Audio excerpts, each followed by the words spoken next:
Дали знаете дека светите браќа Кирил и Методи успеале да станат апостоли на словените? Тие сакале да му служат на доброто на сите словенски народи и на единството на универзалната црква.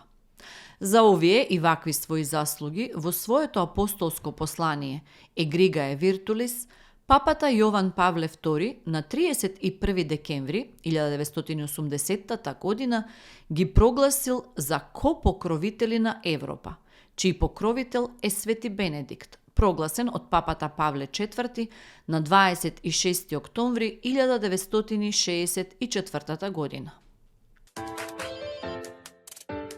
Дали знаете дека црквата Света Софија во Охрид е подигната по големата мисија на Свети Кирил и Методи врз темелите на стара сакрална градба?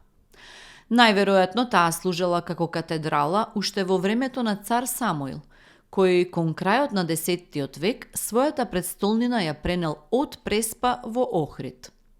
Според други извори пак, на истото место во времето на цар Самуил постоела црква која од непознати причини била разурната.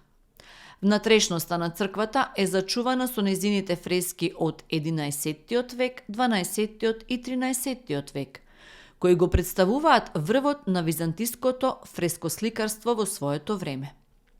Меѓу овие великодостојници се и ликовите на словенските просветители Свети Кирил филозоф, Свети Методи и нивниот ученик Свети Климент Охридски, на јужниот ѕид од Ѓакониконот.